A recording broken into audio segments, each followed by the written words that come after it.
Hello everyone and welcome to crochetjhook, Crochet and More. This is my friend Ismene and she is here to play What Is This?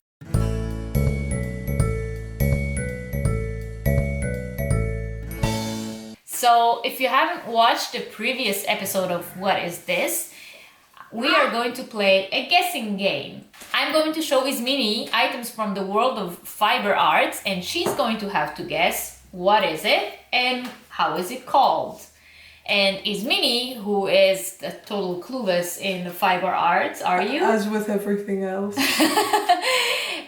Will get a point for everything she guesses right. And whatever you guess wrong, I get a point.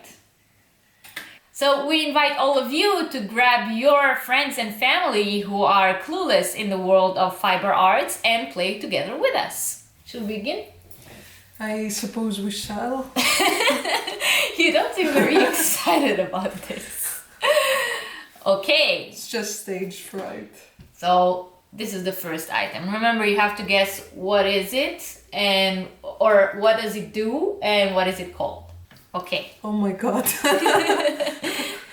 So these are all the same item. Yeah, there's just different angles of the same item. It's something you wrap the yarn around. Maybe you can put an item through it and then wrap the yarn around this thing to make a shape already and continue on to the item that is through this hole. That is very creative. I'll take that as a no. It is as creative as it is wrong. Okay, we will begin by I get a point because you did not know what it does. But you do put yarn through it, but the purpose of it, it's called a yarn guide. You wear it on your finger, and then as you crochet or you knit, it guides the yarn to your work so that you don't always have to hold the yarn. Okay. And you free up your hand. I see. I thought it was like this big. Uh-huh. I see where your confusion came from. So I get 2 points. I suppose so. I'm on the lead. That's a good start. What do you think this is? This is this big. Okay. Is it the hole in the middle? Yes, there is a hole in the middle. Is this really yarn related? Yes. Maybe you can put like a scarf through there and you can use these sliders on either side to adjust it. I don't know what I mean by adjust actually. In what way would you need to adjust the scarf? So you put the scarf through there. Yes. Then you use the sliders. And the sliders, maybe they stabilize it. So you can crochet it. So it holds it while you... Yes. So while you're working on your scarf, this holds it. Is this wrong? What would you call it if that's what it did? I would call it a scarf stand. Okay, so this is a tassel maker. What it does is you can use those sliders on the side to make it bigger or smaller, and you choose the side of tassels that you want to make. Then you wrap your yarn around it. Okay. And then you tie the yarn around the middle. And then you cut the sides to create the tassel. I didn't even know you made tassels. I thought you just bought them and just tied them to the end of whatever but you were then someone making. makes them. Yeah, I suppose they do. What do you think this is? Well, you can see a hand holding it here, so you can imagine how big this is. It's an effigy of the sun. And that is used in fiber arts for... inspiration. So you wrap the thread around each of these sticks. Oh, good! I'm on a roll here. If you want to make something circular. Okay, that's close. I'll give you a point for that. You will get your very first point! What do you think? I have lowered the standards enough that I get points for like even basic guessage. Okay. What do you think it would be called? How do you... A spinner. So you got the name wrong, but you sort of got the using right. This is a flower loom. Oh. So it is used to make flowers. I'll show you. So you wrap the yarn around it as you've said, and then you get a nice flower shape. It does look pretty. What do you think this is? The picture is misleading. It's like this big. Okay. I like how you clarify this now after my initial error. It's to measure the size, or maybe it's to align things because it has numbers on there. Yeah, it could be used to measure, possibly. Like maybe it's retractable or something, and you can put something through and squeeze it shut and measure the size of whatever you I see what put you in mean. there. Okay. And what would you call that? Circle meter. Circle meter. I'm sorry.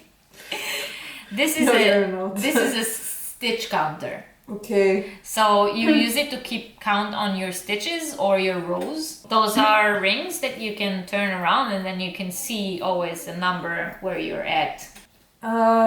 This is probably you wrap yarn around it, because everything I've guessed right so far has had yarn wrapped around it. But for what purpose is still unclear to me. What item that you do know does it resemble? A hanger, a cloth hanger. Wait, how big is it? It's like so it's not big. a cloth hanger. Or maybe this big. It looks like a hairpin. Well, it could just be like a needle. Maybe you could knit with it, but I wouldn't know why it's curved like that. A huge variety of needles in Yes. in the world of fiber arts. Curved needle. That's close. So they are called cable needles. Have you ever had a cable sweater where you have like the yarn looks like it crisscrosses? So in order to make that, you have to skip stitches, and those skipped stitches have to be then held on a different needle. And after you finish working the other stitches and you want to go back and work those stitches, and you get them from the third needle that you use. So they are called cable needles, and those little spaces there are used to hold your stitches that you're skipping. It's very resourceful. This is easy. Is it though? Is it? It's a needle. I told you there is a large variety of needles. These are needles, right? Yes, and this blue thing between them is connected on one side to this needle, and on the other side to the other needle. Yeah. And why would you assume that you need that? To make a cap or something? Yeah, so those are called circular needles. So used to make caps, cowls, sweaters. And also, when you make a big project that has a large amount of stitches, then if you only have the straight needles, you don't have a lot of space on the needle to house all those stitches. And then you can also use these kind of needles because they have more holding space between them. I see. So, but you do get a point this time. I think we might need to not count the points anymore. Because you're gonna win by default. Well, we only have 4 more items left, and you only have 2 points. And how many do you have? All the rest of them. Right. But maybe I will be...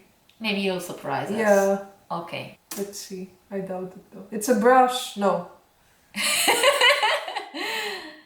It's some kind of a hoe? Like what you use for gardening? Good.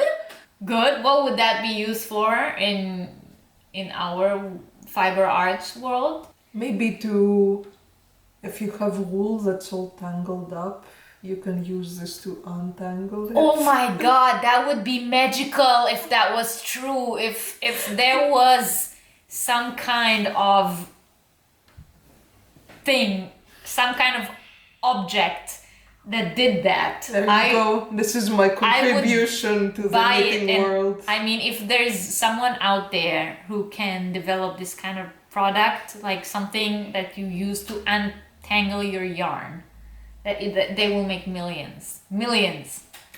What do you call these round things that you attach to? Like pom-poms? Yeah, like pom-poms. No. No, but you do get a point for guessing sort of what it is. Or I'll tell you what is it used for. It's used to felt things.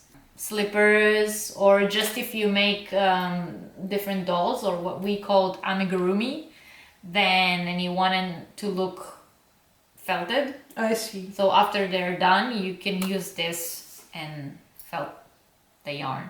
Object that untangles your yarn. You heard it here first. What do you think that is? It's a pig snout. Yes. And you attach it to the pig plushie that you knitted Yes. to make it look more like the animal it's supposed to resemble. Yes. And what would you call that? A snouty? Okay, you know what? Because you knew exactly what it was and you did say pig nose, I will give you 2 points because you're a lot behind already. But It's very it generous. is called a safety nose. Why is it called a safety nose, Regev? Well, it is called a safety nose because once you attach it, you cannot pull it out anymore. So you can make toys for children with it and it would be safe for them. There would not be the danger of them swallowing it. Yeah, sadly that does not apply for dogs. Our dog pulled out the safety eyes from a toy, and to this day we don't know where they are. Oh, crap. Yeah. I hadn't noticed This is that. our eyeless dog that our real dog ate. Yeah. It's a cautionary tale, that's what I wanted to say. What do you think those are?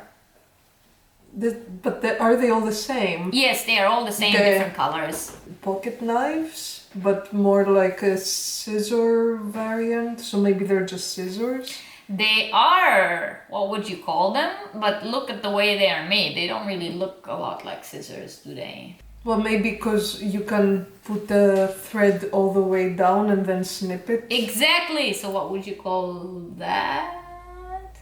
Or a snipper. A snipper. Oh, that's very close. Close.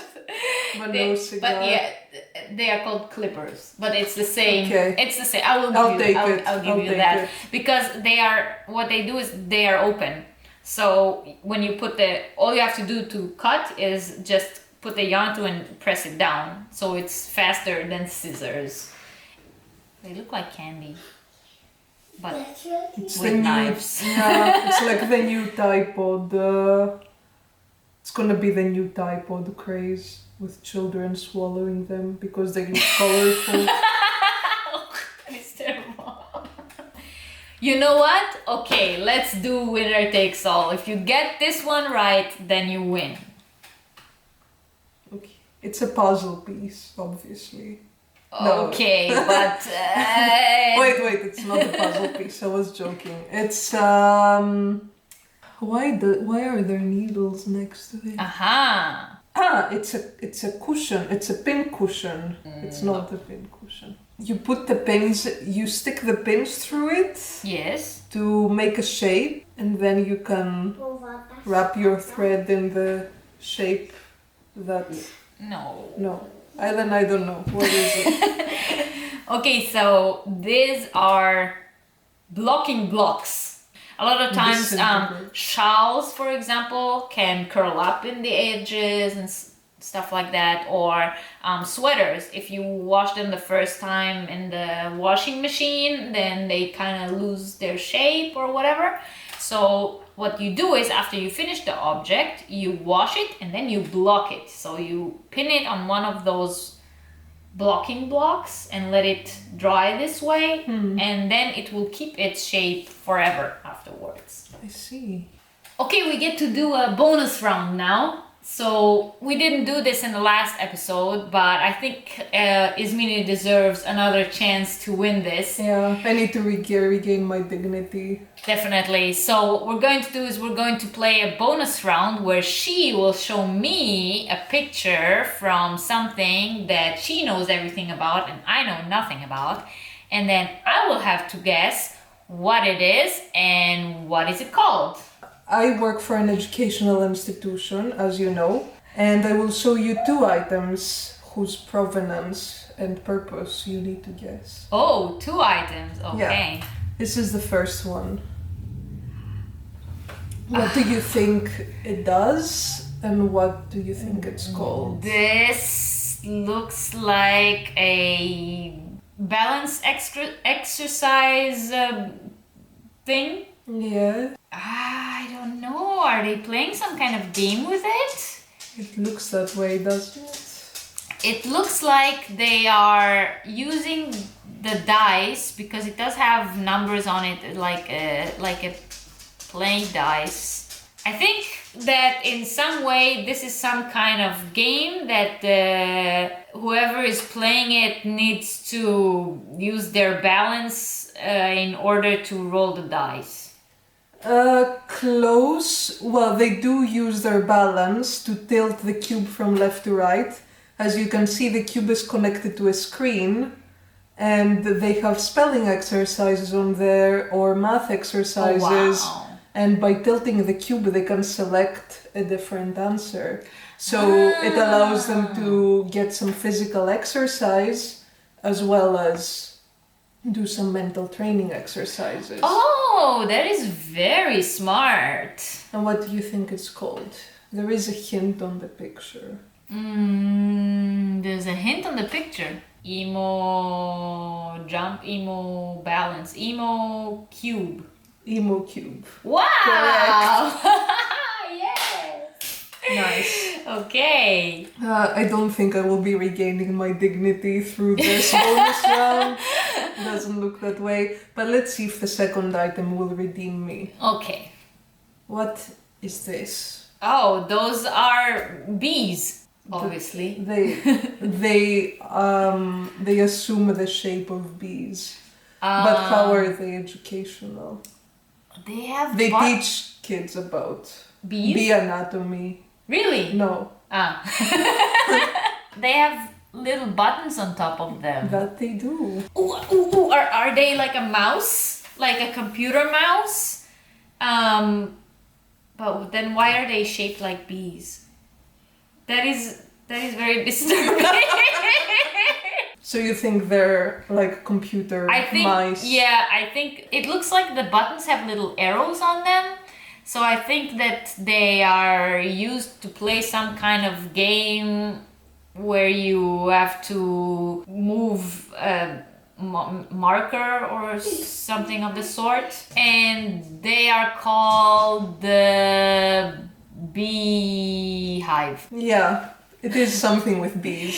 So this is called the bee-bot, Regev. A bee-bot! Yeah. Oh, that is smart. And it is, as the name indicates, it's a sort of robot. Yes. There are arrows on the buttons, and you program the bee-bot to move a certain number of steps in certain directions. Oh, nice. So it's used to teach children algorithmic thinking in kindergarten. Wow. So they are supposed to go to a certain destination or take a certain route, and they need to think how many steps and in which directions the robot needs to move to get there. They don't have anything like that in Jordan's kindergarten. Yeah, so you learned a lot about fiber arts today. That I did.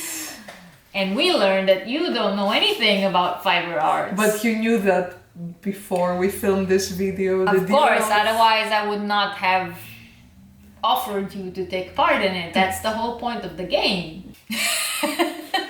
Well, you got to be on YouTube. It's like you are forever... That's the dream. Public humiliation. You are now forever commemorized in the online community. The annals of YouTube. Yeah. As someone who knows very little about yarn and yarn related products. Yes. This will be my legacy. We will put this on your grave. Thank you all very, very much for watching. And if you like this video, please give it a thumbs up. Let us know in the comments if your friends and family did better than she did. See you all next time. Bye.